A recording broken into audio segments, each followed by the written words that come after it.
सहनाववतु सहनौ भुनक्तु सह वीर्यं करवावहै तेजस्विनावधीतमस्तु मा विद्विषावहै। ओम शांति शांति शांति। वैदिक जीवन पद्धति की इस कक्षा में आप सबका हार्दिक स्वागत है, अभिनंदन है। अष्टांग योग में हम नियम का स्वाध्याय कर रहे थे और नियम में भी जो स्वाध्याय है शौच, संतोष, तप, स्वाध्याय, यहाँ तक का क्रम हमने पूरा कर लिया है। आज से नए क्रम को आरंभ कर रहे हैं, जिसके लिए ये सब कुछ है, जिसके लिए शौच, जिसके लिए संतोष, जिसके लिए तप, जिसके लिए स्वाध्याय, उस परम पिता परमेश्वर की शरणागति की प्राप्ति हमको हो, हमारे जीवन का और इस जगत का कल्याण हो, आत्मोन्नति हो, अवनति न हो, इसके लिए ईश्वर का प्रणिधान। तो ईश्वर प्रणिधान जब हमारे अंदर आ जाएगा, हमारे अंदर पूरा समर्पण आ जाएगा, उस परमात्मा के प्रति श्रद्धा का भाव जागृत हो जाएगा, तो हमको परम शांति मिलेगी, भ्रांति हमारी समाप्त हो जाएगी और इस जीवन में हम धर्म, अर्थ, काम और मोक्ष की जो पुरुषार्थ चतुष्टय की ऋषि परंपरा है उसको हम प्राप्त कर पाएंगे। आज की जो परिस्थिति है उसमें सबसे ज्यादा इसी बात को लेकर के विवाद रहता है, इसी बात को लेकर के अस्पष्टता रहती है, भ्रांति रहती है। जिसके स्वरूप में, जिसके अस्तित्व में हमको कोई शंका नहीं होनी चाहिए, उसी को लेकर के विशेष शंका उत्पन्न होती रहती है। तो ये बहुत बड़ा विषय है और हम प्रयास ये करेंगे कि इस स्वाध्याय में उसके स्वरूप को हम समझ पाएं, उस परमात्मा की भक्ति से हम ओतप्रोत हो पाएं, ऐसा हम पूरा प्रयास सभी जन मिलकर के करेंगे। एक यह वैदिक जीवन पद्धति जो जीवन जीने की कला सिखाती है, जो वैज्ञानिक पद्धति है, विज्ञान की पद्धति है, विशिष्ट ज्ञान की पद्धति है, वो यही उद्देश्य लेकर के परम पूज्य स्वामी जी महाराज ने इसको प्रोत्साहित किया है कि राष्ट्र, समाज और पूरी दुनिया में जो वास्तव में सत्य का ज्ञान है, सत्य का प्रकाश है, वो दूर दराज सभी को इसका लाभ मिल सके, इस दृष्टि से हम इसको पढ़ते हैं और समझते हैं। तो ईश्वर प्रणिधान, यह जो पांचवा नियम है, तो सबसे पहले हम ये समझते हैं कि ईश्वर है क्या। ईश्वर शब्द का अर्थ क्या है? ईश, ईश शब्द है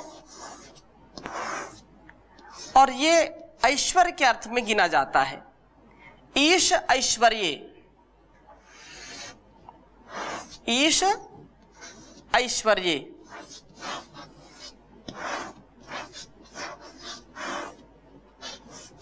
अर्थात ऐश्वर्य का तात्पर्य है स्वामित्व।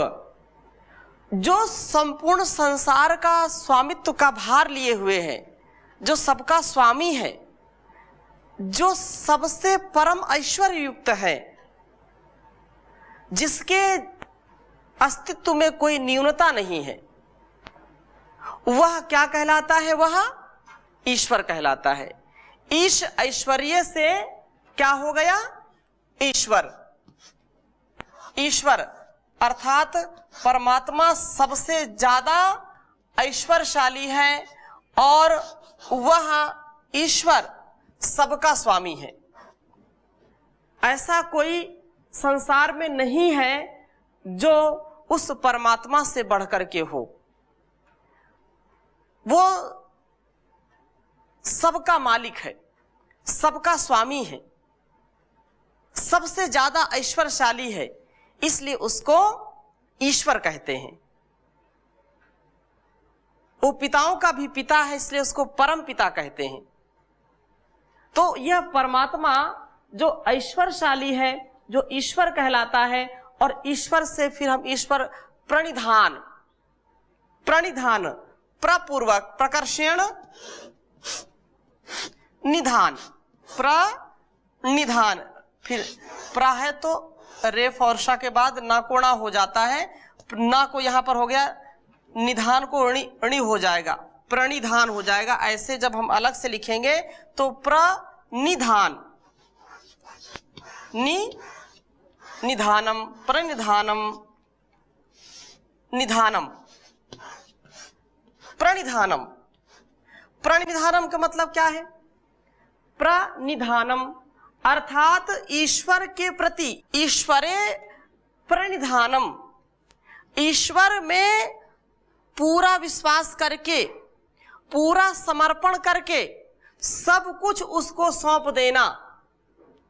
जो भी हम अपने जीवन में उन्नति करते हैं, जो भी हम सद्गति की प्राप्ति करते हैं, जो भी हमारा गुण कर्म स्वभाव है, उसको सब बहुत ही श्रद्धा के साथ, विश्वास के साथ, भक्ति के साथ ईश्वर को समर्पित करते जाना।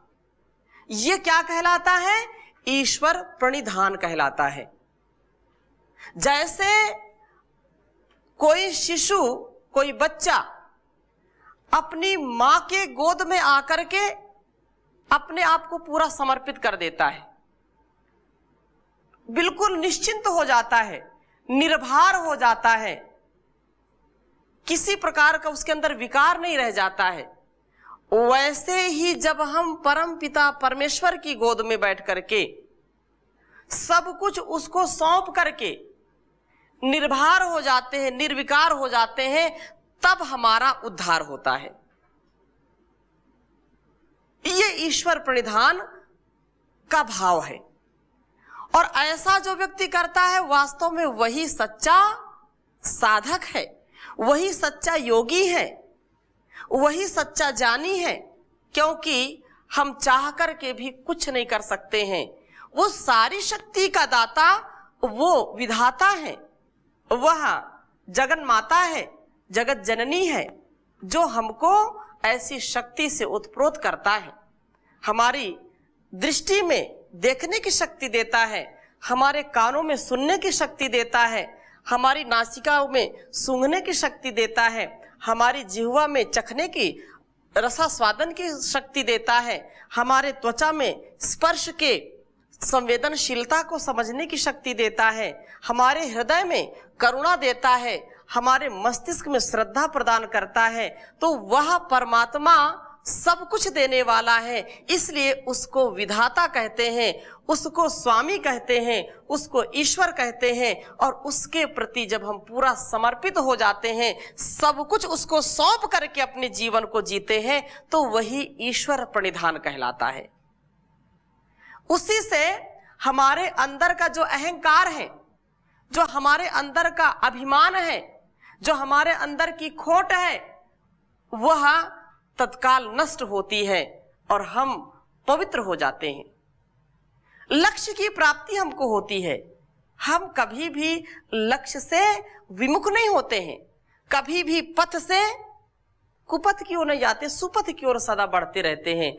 तो यह जो ईश ऐश्वर्य से, ईश्वर शब्द, ईश्वर का तात्पर्य स्वामी, जगत पिता, और उसके प्रति पूरा समर्पण, निधानम, निश्चयन, उसको सब कुछ दे दिया, सब कुछ सौंप दिया, अपने आप में कर्तापन से ऊपर उठ गए। मैं कुछ नहीं करता, मेरा मुझ में कुछ नहीं, जो कुछ है सब तोर, और तेरा तुझको अर्पण करते क्या लागत है मोर। तो ऐसी भावना से जब हम ओतप्रोत होते हैं, तो वही ईश्वर प्रणिधान कहलाता है।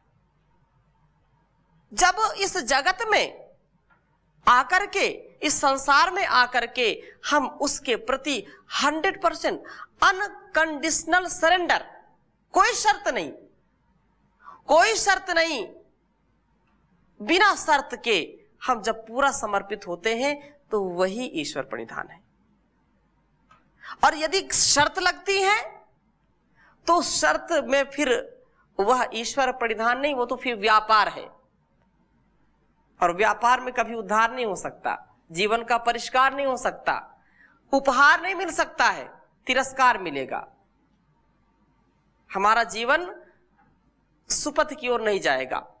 तो यह ईश्वर परिधान जो हम समझ पा रहे हैं कि अनकंडीशनल सरेंडर, बिना कंडीशन के, क्योंकि अब कितनी कंडीशन लगाएंगे, उसने सब कुछ जब दे ही दिया है, सब सामर्थ्य हमारे अंदर उसने दिया है, तो कंडीशन किस बात की। लेकिन कुछ अल्पज्ञ लोग इसको नहीं समझते हैं, नहीं जानते हैं और कंडीशन लगा देते हैं। उस ईश्वर के प्रति ऐसा भाव रखते हैं कि लगता है कि उसने कुछ दिया ही नहीं इसको, जबकि संसार का सबसे बेशकीमती शरीर उसको दिया है, इसका कोई मूल्य चुका नहीं सकता।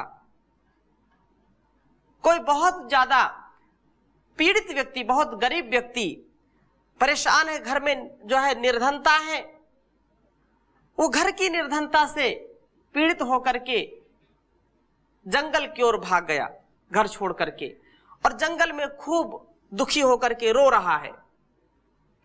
एक सन्यासी उधर से निकले और पूछा, वत्स क्या बात है, क्यों रो रहे हो? इस घनघोर जंगल में तुम्हारी ऐसी निराशा, ऐसा क्या है कि तुम अपने जीवन से दुखी हो गए? बोला, महाराज मैं जीवन से बहुत दुखी हूं, क्योंकि परमात्मा ने मुझको धन नहीं दिया, मैं निर्धन हूं, मेरे पास धन की कमी है और घर में बहुत लोग हैं जिनका मैं भरण पोषण नहीं कर पा रहा हूं। बोले, अच्छा, तो मैं ऐसे एक राजा को जानता हूं जो मनुष्य के अंगों को लेता है और वो जो है उसकी कीमत लगाता है, क्या आप वहां चलोगे? उसने विचार किया, बोला, महाराज मैं समझ नहीं पाया। बोले, मैं एक ऐसे राजा को जानता हूं जो वो हाथ लेता है, एक हाथ की कीमत 1 लाख रुपए है, क्या अपना हाथ दोगे? बोले, ना ना, मैं हाथ क्यों दूंगा, मैं हाथ यदि दे दूंगा तो मैं कार्य कैसे करूंगा, कर्म कैसे करूंगा, हाथ तो नहीं दे सकता। वो पैर भी लेता है, वो पैर का भी 1 लाख रुपया देगा? ना ना, पैर कैसे मैं दूंगा, यदि पैर दूंगा तो चलूंगा कैसे, मैं खेती कैसे करूंगा, पैर तो नहीं दे सकता। अच्छा, वो आंख भी लेता है, वो राजा आंख भी लेगा, 1 करोड़ रुपए देगा, आंख दोगे? ना ना, मैं आंख नहीं दे सकता, यदि आंख दूंगा तो फिर मैं कैसे व्यापार करूंगा, कैसे देखूंगा, और वृद्धापन में तो बड़ी स्थिति खराब हो जाएगी। फिर पूरा शरीर भी लेता है, पूरा शरीर दोगे? ना, मैं पूरा शरीर कैसे दूंगा। तो उन्होंने कहा कि तुम्हारा शरीर इतना कीमती है, करोड़ों अरबों का तुम्हारा ये शरीर है, इसकी कोई कीमत दे नहीं सकता, और इसको पाकर के भी तुम इतना दुखी हो कि तुम्हारे को परमात्मा ने निर्धन बनाया, धनहीन बनाया है। ऐसा विचार कभी भी नहीं लाना चाहिए, क्योंकि ये अनमोल है, इसका कोई मोल नहीं है, अमूल्य धरोहर आपको परमात्मा ने दी है। और इस ईश्वर परिधान का जो भाव है वो यही कहलाता है कि इस शब्द का जो अभिप्राय है कि सर्वव्यापक, सब जगह व्यापक है वो परमात्मा, सर्वनियंता, सर्वज्ञ, सर्वजान आदि गुण वाले ईश्वर की सत्ता को स्वीकार करना, उसकी महत्ता को स्वीकार करना और उसी को अपना परम गुरु मानना, हृदय से उसको परम गुरु मानना, क्योंकि वो गुरुओं का भी गुरु है, गुरुओं का भी गुरु है ईश्वर, वेदों ने फरमाया, कौन कहे तेरी महिमा, कौन कहे तेरी माया, किसी ने है परमेश्वर तेरा, किसी ने है परमेश्वर तेरा अंत कहीं ना पाया, कौन कहे तेरी महिमा, कौन कहे तेरी माया। सारे सूरज चांद सितारे भी तुझ में है, सारे सूरज चांद सितारे भी तुझ में है। कल्पना करो कितने कितने हजारों हजार लाखों करोड़ों चांद सितारे इस ब्रह्मांड के अंदर समाये हैं, और उसका निर्वहन कौन कर रहा है, उनको चला कौन रहा है? तो वह सारा जगत का जो नियंता है वह परम पिता परमेश्वर। तो इसलिए कहा कि वह सर्वज्ञ है, सर्वज्ञान वाला है, गुरुओं का भी गुरु है, और उसमें अपनी अगाध श्रद्धा रखना, अगाध प्रेम रखना उसके प्रति, और अर्पण भाव से, जैसे यहां पर प्रणिधानम आया है ना, प्रकर्षण निधानम, सब कुछ सौंप करके, अपने जीवन को सौंप करके, अपने कर्मों को सौंप करके, सारे कर्मों को सौंप करके निष्काम भाव से।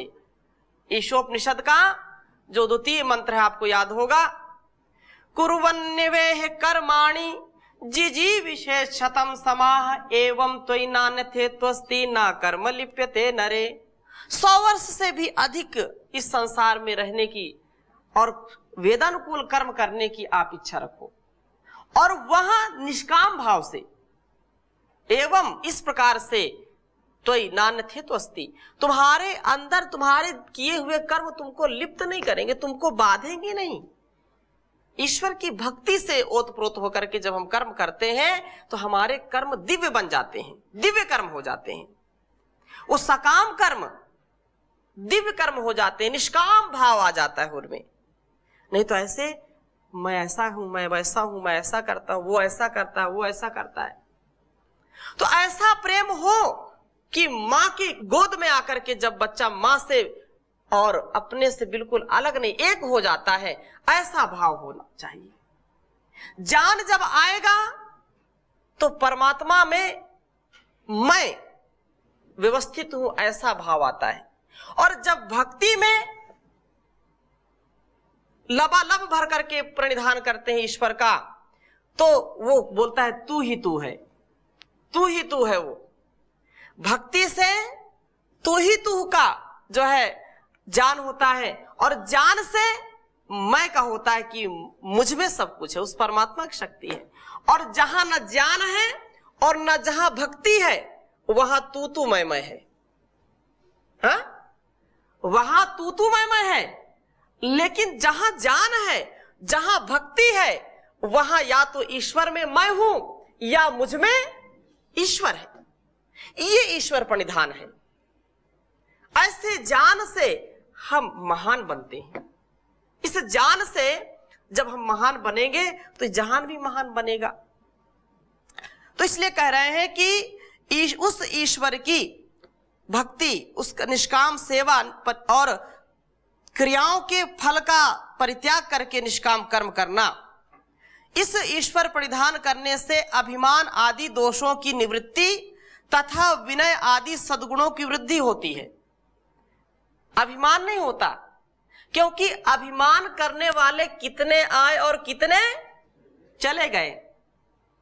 तेरे जैसे लाखों आए, लाखों इस माटी में समाए, रहा ना नाम निशान रे बंदे, मत कर तू अभिमान रे बंदे। बहुत काम पर जीवन थोड़ा, उस पर मन का चंचल घोड़ा, सोच समझ नादान रे बंदे, मत कर तू अभिमान रे बंदे। तो जब हम स्वाध्याय करेंगे, ईश्वर का प्रणिधान करेंगे, तो गुमान नहीं आएगा, गुमान नहीं आएगा, अभिमान नहीं आएगा। ऐसी भक्ति से हम आगे बढ़ते हैं, तो यही ईश्वर का प्रणिधान है, उसका अभिध्यान है। और कह रहे हैं कि जब ऐसा कर्म करेगा, ऐसा भाव रखेगा, योग के मार्ग पर चलेगा तो इस योग साधना में उसको कोई बाधा नहीं आएगी, उस बाधाओं को पार करता चला जाएगा। बाधाओं से बच करके वे जो दुख आएंगे उन दुखों से ऊपर उठ जाता है।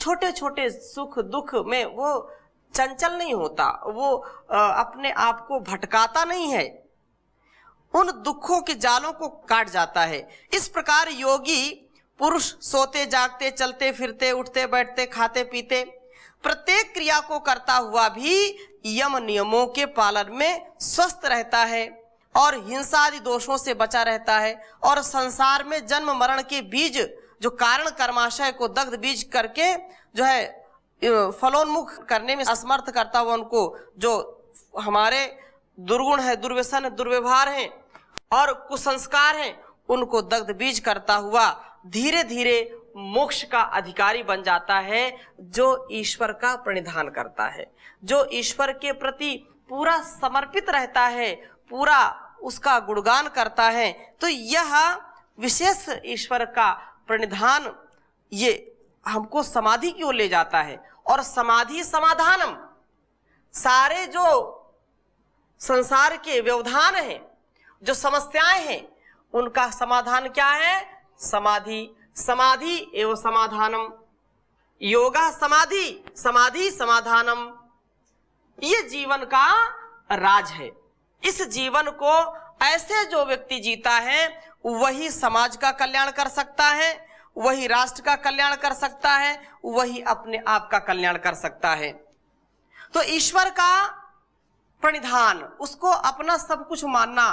त्वमेव माता चा पिता त्वमेव, त्वमेव बंधुश्चा सखा त्वमेव, त्वमेव द्रविणम, त्वमेव विद्या द्रविणम, त्वमेव त्वमेव सर्वम मम देव देव। सब कुछ तुम ही हो, तुम ही मेरे माता, तुम ही हो पिता। ऐसी दृष्टि से तो परम गुरु परमात्मा में अपने को और अपने कार्यों को अर्पण कर देना, समर्पण कर देना, उसको अर्पण करना, अपने को और अपने द्वारा किए गए कर्मों को अर्पण कर देना।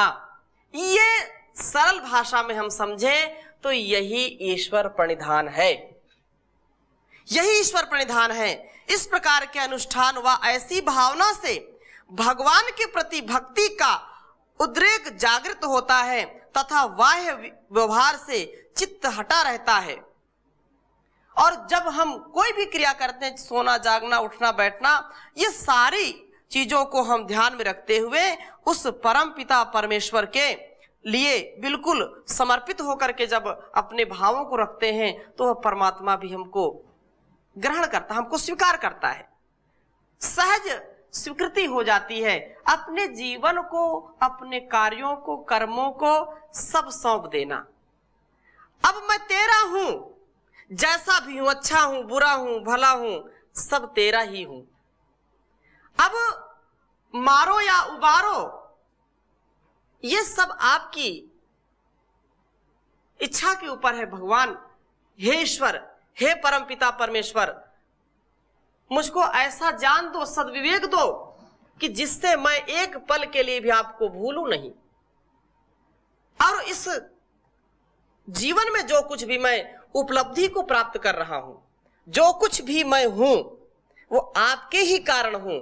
इसलिए आपको सब कुछ मैं सौंप करके, आपको सब कुछ दे करके भी कुछ नहीं दे रहा हूं, और जो है कुछ ना दे करके भी सब कुछ दे रहा हूं। ऐसे भाव से अब ब्रह्मलीन जो है परम पूज्य स्वामी सत्यमित्रानंद जी ने एक भजन लिखा था जो बहुत प्रसिद्ध था, और यही ईश्वर का प्रणिधान।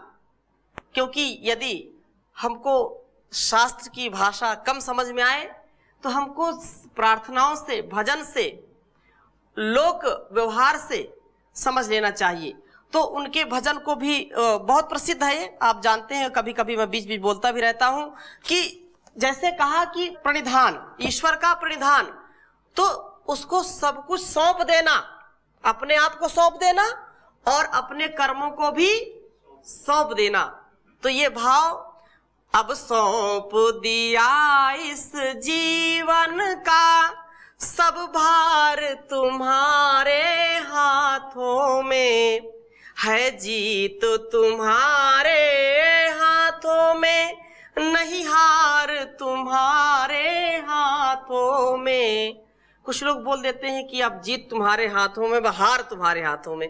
परमात्मा के लिए जब हम समर्पित हो गए तो परमात्मा सदा जीत ही कराता है, कभी हार नहीं कराता है। तो वो तो जब हम तब हार जाते जब ईश्वर के ऊपर हमको विश्वास नहीं होता, ईश्वर के ऊपर हमको भरोसा नहीं होता है, अपने आप हम सब कुछ करते रहते तो हम जो है हार जाते हैं। और जब उसको समर्पित कर दिया तो कभी भी हारते नहीं है, सदा जीतते रहते हैं।